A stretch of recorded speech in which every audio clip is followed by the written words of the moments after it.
कितने सारे बाल टूट गए हैं। ओह जेठानी जी, अपने बालों को अपने काबू में कर लो।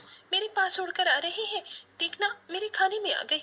अगर ये मेरे मुंह में चले जाते तो छोड़ती नहीं मैं आपको। तू मुझे ऐसे कैसे बोल सकती है? तेरे भी तो बाल टूटकर इधर उधर पड़े रहते हैं। घर में जब पोंछा लगाओ, कभी दरवाजे के नीचे, कभी पलंग के नीचे फंसे होते हैं, और कभी कभी तो फर्श से हटने का नाम ही नहीं लेते। तो क्या आप खाने में डाल दोगी? क्या मैं जानबूझकर करती हूँ? खुद परेशान हूँ अपने झड़ते हुए बालों से। देखा जाए तो हम दोनों ही अपने झड़ते बालों से परेशान हैं। ऐसा लगता है रोज रोज मुट्ठी भर के बाल टूटते जाएंगे, तो कहीं एक दिन हम गंजी ना हो जाएं। सेम दीदी, मुझे भी यही लगता है। और बहुत डर लगता है।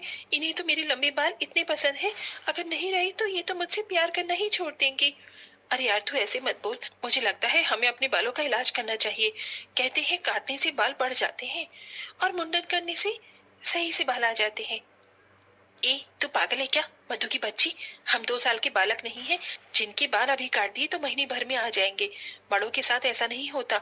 और किसी ने हमें गंजी होकर देख लिया तो नहीं नहीं, कुछ और करना पड़ेगा। ठीक है, तो हम अपनी पार्लर वाली के पास चलते हैं। उसे पता होगा बालों के बारे में। हाँ, चल चल। दोनों उठकर जैसे ही जाती है तो सास जमुना रोक लेती है। ये देवरानी जेठानी में क्या खिचड़ी पक रही है? कोई खिचड़ी नहीं पक रही माँ जी। वो बस हम ऐसे ही बात कर रहे थे। आपको कुछ चाहिए क्या? शाम के 4-5 बज रहे हैं। चाय बनाकर ले आती तो मुझ पर बहुत बड़ा उपकार कर देती, क्योंकि तुम्हें खुद से तो याद है नहीं कि सास को चाय भी देनी होती है और शाम की दिया बाती करनी है। लेकिन तुम दोनों को ये ध्यान कहाँ रहता है। सॉरी माँ जी, हम बातों बातों में भूल गए थे। मैं अभी शाम की दिया बाती कर देती हूँ। मधु, जा जल्दी से माँ जी के लिए अदरक वाली चाय बना दे। ठीक है। ठीक है, रात को मुझे तुम सबसे कुछ जरूरी बात करनी है। जब तीनों बेटे आ जाएंगे तब करूंगी। ये बोलते ही दोनों बहू अपना काम खत्म करके अपने पार्लर वाली के पास पहुंच जाती हैं और अपने झड़ते बालों का सॉल्यूशन मांगती हैं। शिल्पा, अब तुम ही बताओ कि हम क्या करें। रोज हम दोनों के बाल बहुत ज्यादा टूटते हैं। कोई तो उपाय बताओ। देखिए, आजकल बहुत सारी महिलाओं को बाल टूटने की समस्या हो गई है। इसका कोई उपाय नहीं है। कुछ केमिकल के प्रोडक्ट्स लगा लो ठीक करने के लिए, तो वो उल्टा असर करते हैं।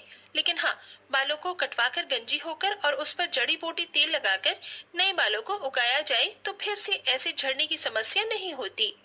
क्या सच में ये काम करेगा?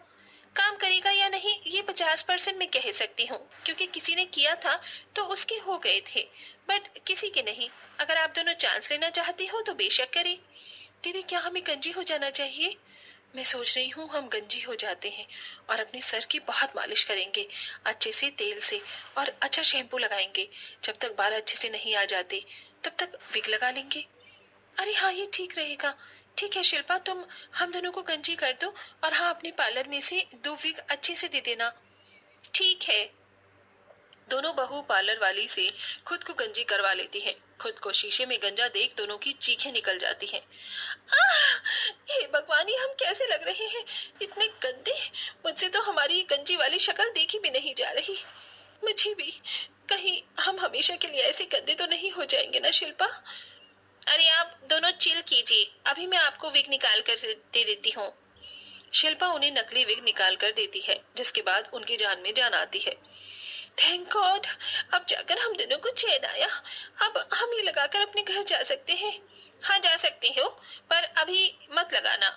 अभी अपने पल्लू से सर को किसी तरह ढककर घर चले जाओ। और ये शैम्पू दे रही हूँ, इससे आप अपना सर धो लीजिए।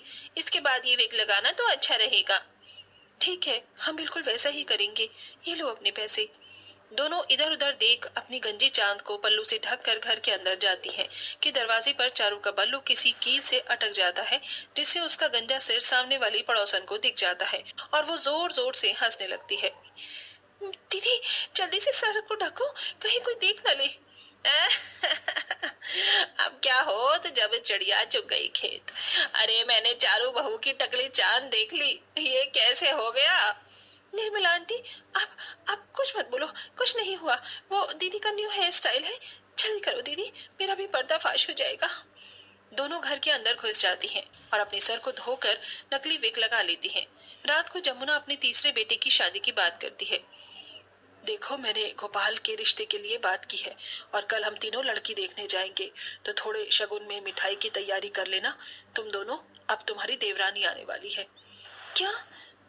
क्या कहा? कल हमारी देवरानी को देखने जाना है? हाय रब्बा! हाँ, तुम दोनों इतना चौंक क्यों रही हो?